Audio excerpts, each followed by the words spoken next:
so that went live so that we can get everything recorded, and then the video will be there. Don't forget, you can contact me. I'm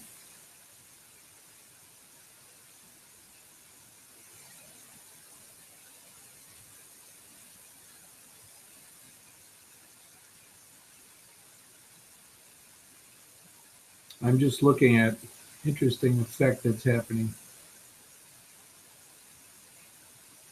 People are added to the Hangout, but I'm not seeing any option for how to do that.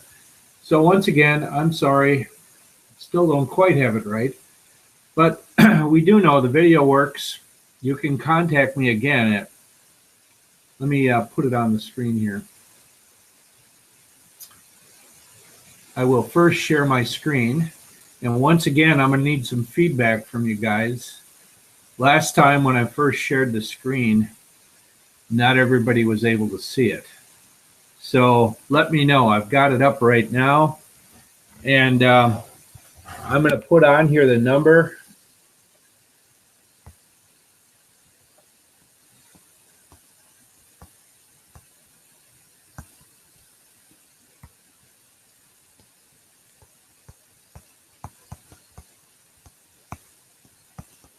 Where you can contact me. It's the same one I shared with you earlier. You can either do voice or text messages. Again, I need feedback. Maybe somebody could send me a text message. Let's see. Hang on a second. I see I got another little issue here. Cannot see the screen. Okay, thanks. So I'm going to stop, and we will try it again in just a few moments. Stop.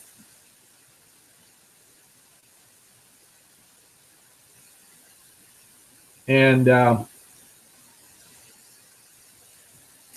will try sharing it again.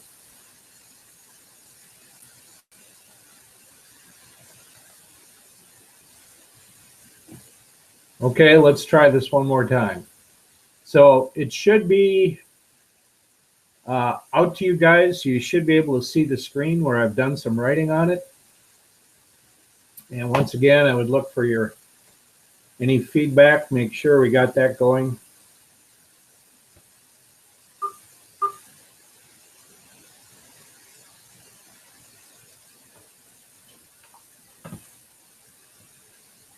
So, are we seeing the screen now?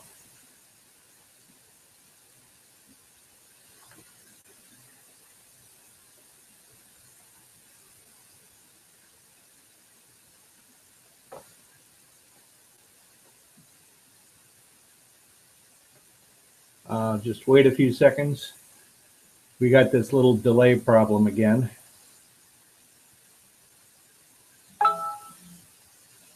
Now we can see. Okay, good. Thanks for the feedback. I appreciate that. Thanks for taking the time to send that. And we got another 13 or 17 is the request. You bet. Okay, so shall we start with 13? So I've been asked to do number 13. So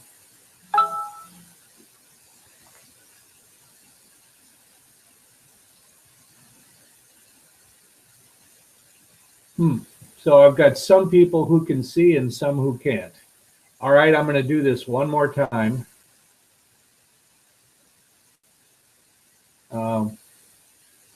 I just unshared my screen, and now you're kind of seeing my hand in the ceiling. And now I'm going to go back and share it again. Share. Present to everyone.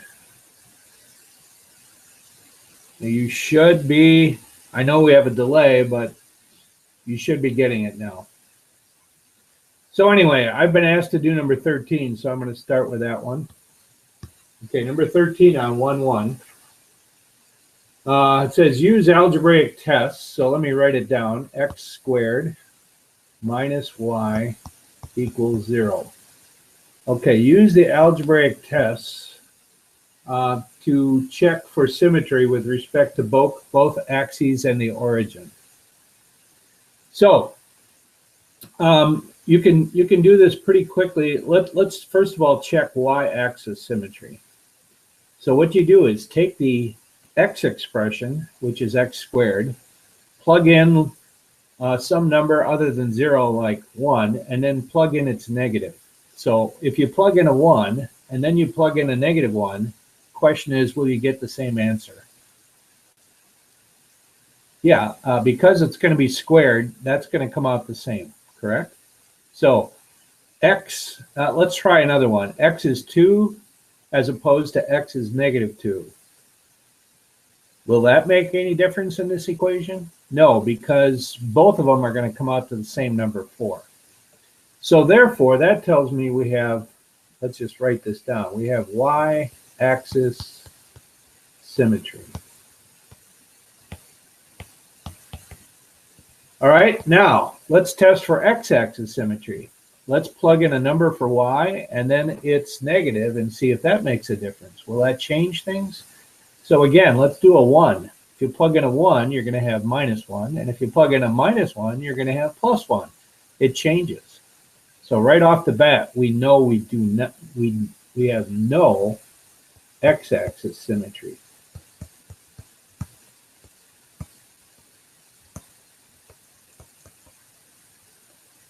And then the last thing to check is for origin symmetry. And to test for that, you plug in a number for x and a number for y, and then you change both the sign on x and y and see if there's a difference. So for example, let's say x is 2 and y is 2.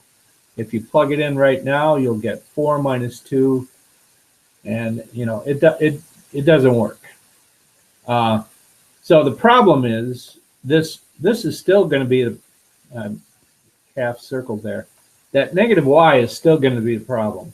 So, and typically, if you don't have both x and y-axis symmetry, then you're not going to be able to have origin symmetry. So, this one more time. If you want to check for y-axis symmetry, change the sign on the x entry and see if that makes any difference. If it makes no difference, like it didn't here, then you have that y-axis symmetry. Then check for x-axis symmetry. Now you manipulate the y. You plug in a positive value for y, and then do the same number with a negative. Will the problem be changed? Yes, it will. So therefore, no x-axis symmetry. And typically, if these two top ones are not both yes, then the third one won't be. But the final test to do origin symmetry, you know, pick a number for x and a number for y. And if you change both of them, will that affect the outcome? And you can see that it will. So anyway, there's a real quick synopsis of the symmetry test. You'll find a more official version in your book. I also was asked, 17 is about the same. So let's just take it's the same kind of a problem. So let's just say y equals x over x squared plus 1. Okay. So let's just quick check for y-axis symmetry. If you plug in a number for x, like let's say 1, what do you get when you plug in 1? You get 1 over 2. Okay, and that's 1/2. What happens when you plug in a negative 1? You get a negative 1 on the top, and you still get 2. So one answer was 1/2. The other answer was negative 1/2. That didn't work. Therefore, there is no y-axis symmetry.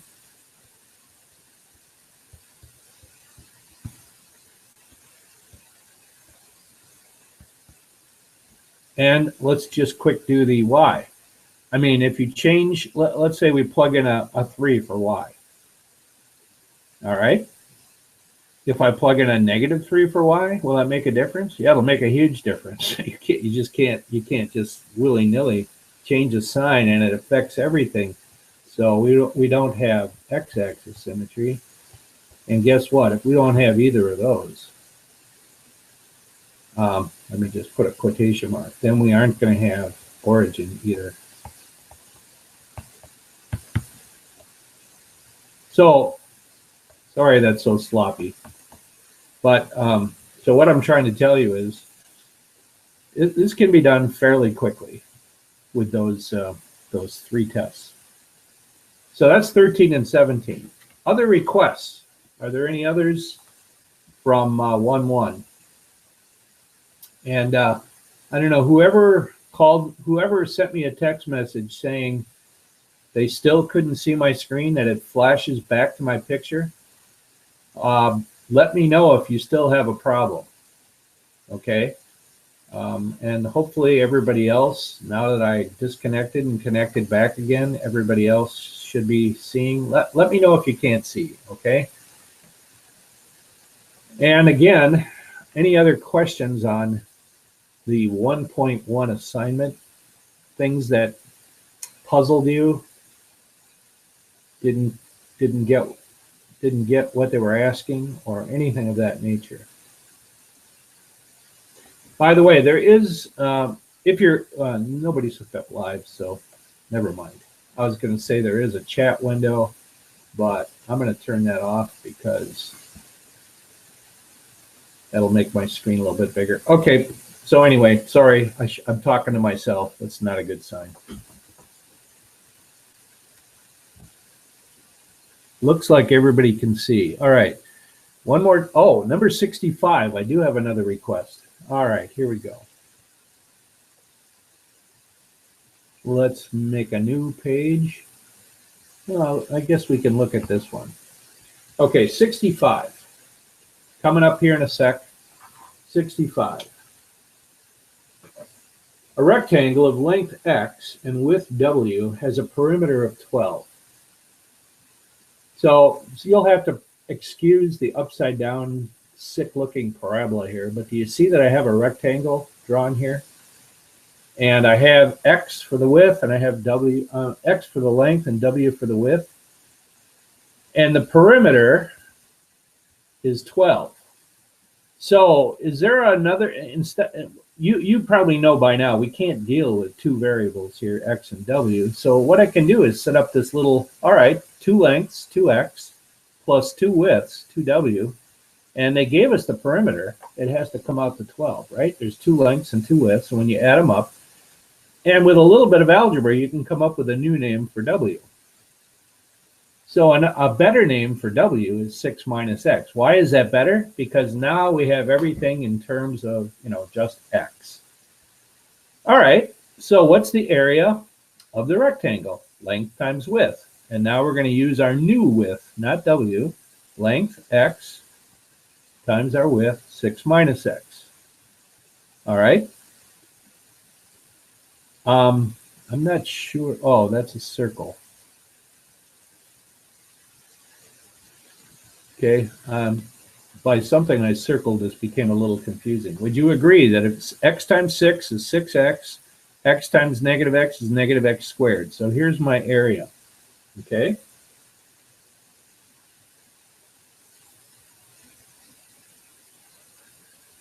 And that's pretty much what they wanted us to do in part B. Okay. In part C, I did it manually. Do you remember, how can you make a graph? Of course, that's what this whole section was about. You can just take the equation right here and underneath it, make a chart. Pick some values for x. And then, now in this case, it makes no sense to pick negatives. Can you see why? Because x represents the length. You can't have a negative length rectangle. So, I'm just checking. Yeah, it was an email. Okay, so it's stupid for me. And it's also dumb to pick a 0. Well, I guess I could pick a 0 width. Obviously, that'll give us a 0 area. But then start picking some numbers, plot. And what you'll get, although it's kind of sick, you'll get, if this is the origin right here, then you're going to get an upside down parabola. And that's pretty much what they wanted you. Yeah. What will give you the most I don't know if I graphed this real accurately, but can you tell which value of x will give you the highest area? The area is represented by the height. And can you see it's right here? It's at, that's the top of the hump. So for that part D, which width will give you the best area? And that's when x is 3.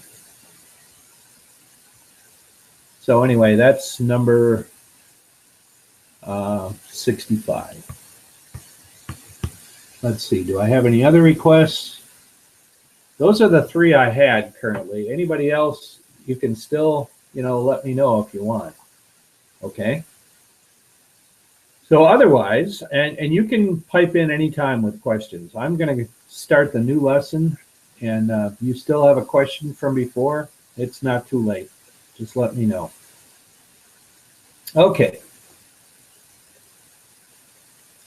So here's our 1.2 lesson. It's obviously called linear equations in one variable. For the most part, you don't have to worry too much about the one variable. What that means is, we're going to have equations like this. Y equals 3x plus 2. Now, I know there's 2 variables there, but on this side, there's only 1 right there. And so that's why it says one variable. So you don't really have to worry about that part of the title. And if you look down here, the objectives are identify different types of equations, solve linear equations. This is going to be pretty easy because these are the easiest kinds of equations that you learned how to do in Algebra 1. We're going to make sure you know how to find the x and y intercepts. I think we talked about that in class last time. So remember, how do you find an x-intercept? Set y equal to 0 and solve for x. And if you want to find the y-intercept, set x equal to 0 and solve. And then some word problems that can be solved using linear equations. So there's our objectives. So I just took an example here of a linear equation. That is, how do I know it's linear? No exponents. There's never a degree above 1. See, this is a first degree right here. This is a first degree. Yeah, so this is all, as soon as you have all first degree terms like we do here, you know this has to be straight. So just good old Algebra 1. Use the distributive property on the left, 3x plus 6. Nothing, to just copy the right side. The way I taught this is when you have variables on both sides, you got to get rid of one of them. You're always better off if you get rid of the lower one. By that I mean 3x is smaller than 3x is smaller than 5x. So the step I didn't show would be subtract 3x from both sides. Of course, it drops from the left, and you wind up with a 2x on the right. Now you got to get rid of the 4. So what? We subtracted 4 from both sides, leaving us with 2 equals 2x. And then you want to get rid of a multiplied 2. You divide both sides by 2. X equals 1. You guys, I'm sure you're all good on that. So solving linear equations, well, the easiest kinds of equations to work with. Okay. So let's go with that beginning. Let's go into an example. This is from the assignment on page 93. It's number 32. So I just copied it. Solve the equation and check your answer. Okay. So pretty easy again. Not much to do on the left. On the right, we need to what? Do this distributive property. 4x minus 10. Now what? We need to combine the like terms that are on the right side. 4x plus 5x is 9x. And now what? Subtract 9x from both sides, add 10 to both sides, and you wind up with 0 equals 0. So whenever you get, this is a little bit different kind of a solution. We don't even have an x left. What does that tell you? And if you have a true statement remaining, and we do, we've got 0 equals 0, then it's telling you that any number works. Now, what if the variable would have dropped and we got 2 equals 3? So if all the variables drop and you get a false equation, that tells you nothing works. So please note that difference. Occasionally, when you're doing an algebra problem, all the variables will go bye-bye. They'll be gone. If you have a true statement remaining like we do here, by the way, I could have written it as what? -10 equals -10. That would have been, same thing. That's a true statement. All the variables are gone. That tells me every number works. And we have a special name when all the numbers work. We call that an identity. So, this is going to work no matter what you plug in for x. That's what that means. So make note of that. That's a special case. All right, let's see what I got next here. I believe this is number 72. So if you flip the page, you got your books handy. This is number 72 on page 94. And the problem, I should have written with a different color, but without the two things I've just underlined, that was the problem without that. And you're supposed to solve for x. Well, I can't do anything unless I can, step one, I've got to get this guy in the parentheses to be combined into a single fraction. And I can only do that if I get a common denominator. So this is a little bit of a flashback. So I need these two things to be in my common denominator. When you're, because it's and you notice that also works for the right. I mean, for all three, actually, if you look at it in an equation, you want to get the least common denominator for all three denominators. And we've done that. It's that x minus 1 times 3x plus 1. Now, because it's an equation, all we have to do is multiply both sides by the common denominator. Legal. I used to tell my students, whenever you multiply, that's the equal rights amendment for algebra. As long as you do something to both sides, it's legal, right? So I'm going to multiply both sides of the equation by this quantity x minus 1 times the quantity 3x plus 1. What happens when you multiply it? Here we got to do the distributive property, right? We have two things in parentheses here. So first you multiply it by the first fraction. What's going to happen? The x minus 1s will cancel, and all you have left is 4 times 3x plus 1. You see where I got this? So the x minus 1s cancel there. And then when I multiply this times the second part of that parentheses, now the 3x plus 1s will cancel, and I'll just have 6 times x minus 1. And what happens on the right? The 3x minus 1s will cancel, and you'll have 15 times the quantity x minus 1. Okay, the beauty of that is no more denominators. And that's going to make it much easier. Now it's just algebra 1. From here on, it's really not very hard. You just multiply the distributive property out here, 12x plus 4. Here we're going to get 6x minus 6. And on the right side of the equal sign, 15x minus 15. Okay, we're getting there. Next step. On the left, we have two variables of the same type. Well, actually, we have 12x and 6x, and 4 and negative 6 are alike. So what's 12x plus 6x? 18x. And then, of course, 4 minus 6 is negative 2. The right, no change. Now you say to yourself, uh-oh, or not uh-oh, but we have a variable on both sides. We've got to get rid of one of them. Get rid of the lower one. So my suggestion would be, your next step here is going to be subtract 15x from both sides. 18x minus 15x is 3x. We still have the negative 2. 15x's cancel each other out. Now what? Add 2 to both sides. and divide both sides by 3. Now, I know it's a little bit of a pain, but you should really check this. And here's the case where you could pull out a calculator, get the decimal for this, and go ahead and crank it out in the original problem. Make sure that, here's what can happen sometimes.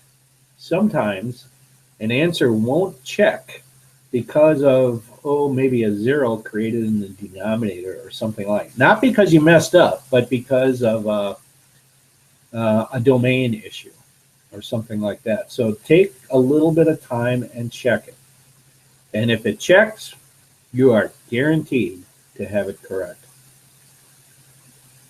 Okay, so that's still pretty straightforward. The only new thing, let me repeat, is when you have fractions, but you have an equation, then instead of getting the common denominator to bring these together, you can just find the LCD for all the denominators, multiply both sides by the least common denominator, and voila, all fractions gone.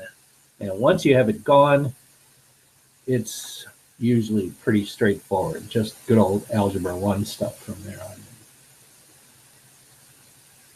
All right, I'm gonna do 74 next.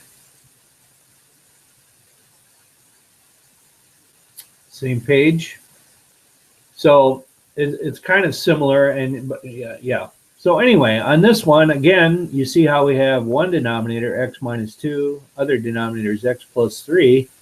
And the good news is when you factor this denominator, guess what? It's x plus 3 times x minus 2. So our LCD truly is x minus 2 times x plus 3. So because it's an equation, multiply the whole thing, both sides, by x plus 3, x minus 2. Yes, this is really in parentheses, right? And so I know I have to multiply times both. So that's why this is repeated right here. So in the first fraction, x minus 2's cancel, and you have 1 times x plus 3. In the second fraction, the x plus 3's cancel, and you have 3 times x minus 2. And over here, the whole denominator cancels. And so all you have left is the numerator. Okay, so this turns out to look pretty nice. You've got a couple like terms here. You've got an x and you've got a 3x, and they add up to 4x. And then what's 3 minus 6? Negative 3. And then add 3 to both sides, divide both sides by 4. So here's what we got for our answer right here. 7/4. Now you notice I actually did the check. So go back to the original problem, 1 over x minus 2. So wherever there's an x, I plug in 7/4. Okay? And you just basically you would hammer this out. You can go ahead and use a calculator, and you should see that, yep, the left side will come out the same. It's a lot of horsing around, but it's worth it because you guarantee that you have it, have it correct. So this is a second example of how to deal with a fractional equation. Find the least common denominator, and in this case, it involved doing some factoring of this denominator up here on the last fraction. Once you've got the least common denominator, multiply both sides of the equation by the common denominator. And on the addition or subtraction side, that's going to mean using the distributive property, multiplying everything. Okay.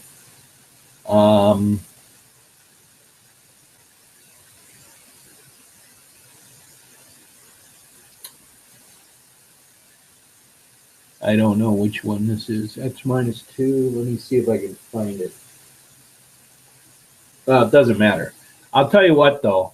Let me, what I'm going to do is, let me clone this page. And I'll do a little erasing. We'll just do it over, okay? So now I got it cloned. And now what I'm going to do is get rid of some stuff.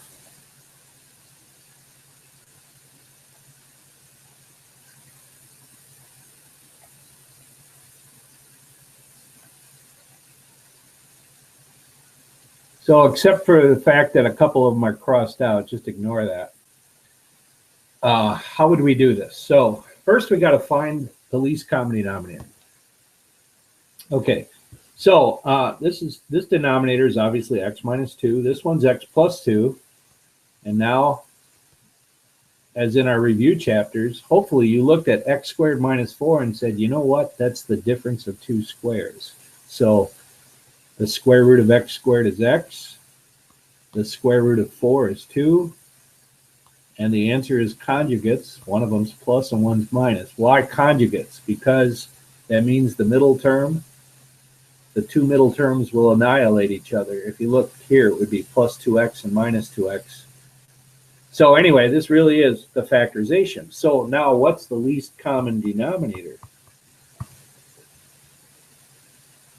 It's x minus 2 and x plus 2.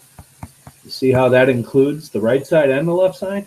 Okay, so now multiply both sides by that. So this side by x minus 2, x plus 2, and this side times x minus 2, x plus 2. So what's going to happen on the left? Well, in the first, the x minus 2 is going to cancel, and I'll have left an x plus 2, right? Equals. Now, multiply first by the first fraction. The x plus 2's cancel, and you wind up with a 3 times the x minus 2, the one that didn't cancel. And then, after the minus sign, both of them cancel. Well, that's cool. So now we're down to this fairly simple algebra problem. Okay. So let's do the distributive property here. 3x minus 6. Sorry.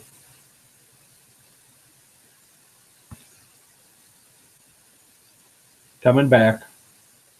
3x minus 6 minus 6x. Okay, simplify the right side. We have two like terms, right? 3x minus 6x is a negative 3x. So now we're down to this point. Okay, we now have x's on both sides. Get rid of the lower one. In this case, the lower one is negative 3x. So it's being added, so I'm going to, how do you get rid of a negative 3x? Subtract a negative 3x, which is the same as adding 3x. So this side we get 4x plus 2. This side we get negative 6.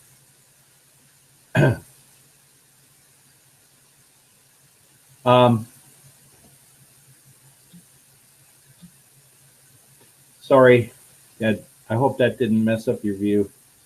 I keep touching the wrong thing accidentally here. I get rid of this keyboard, and then that'll help a little bit.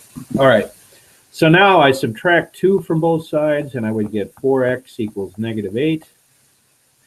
And can all of you see, divide both sides by 4.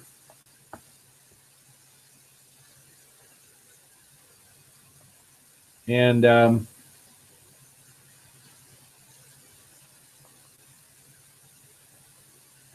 that'll give you x equals negative 2. That should be it, right? Don't forget to check it. I don't know if you can still see the original problem, but what happens when you check it? Okay, on the left, so the all-important check, all right? Looking up at the top there, 1 over x minus 2. What's negative 2 minus 2? Negative 4, right? Okay. Then what happens here? 3 over x plus 2. What's negative 2 plus 2? Uh-oh, 0. And in fact, that's enough right there, but the next fraction is what? Negative 12 on the top. When you take 6 times negative 2, and when you take negative 2 squared, that's 4 minus 4. You've got 2 of these division by zeros. As you know, that is impossible. This, even though I did the algebra correct, this answer right here, x equals negative 2, is not correct. And what that's really telling you is there is no solution to this problem. So you see how important the check is? Without it, I would have gotten that one wrong. I did the algebra right. We did the algebra right. And what caused it? It's that 0 that popped up in the denominator. I wouldn't even know that if I didn't do the check. Okay? So in my class, the notation that I think we can all agree on is that even though we have an answer, x equals -2, if you just put a large X through it, that will indicate this thing doesn't check. And then it's usually good just to write down next to it, no solution. So especially want to watch out for that. I'm just looking here. Did we get any new questions? No, I don't think I have. That brings us to the assignment. What I mean by what's up there is the multiples of 3, which means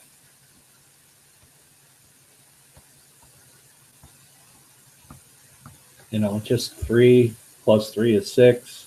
All 1 times 3, 2 times 3, 3 times 3, all the multiples of 3. And I told you don't have to go into synthesis. So the last one would be 99. So multiples of 3, and I usually just symbolize this way, M3. I don't know. Sometimes I'll do that. And by the way, that means some of your problems are going to be odd, right? So here you have the little bonus that when you do an odd one, you can check it in the back. The evens won't be back there, but at least some of them will be. So, did anybody else think of a question you wanted to ask, or either from lesson 1.1, or is there anything from today you would like further clarification on?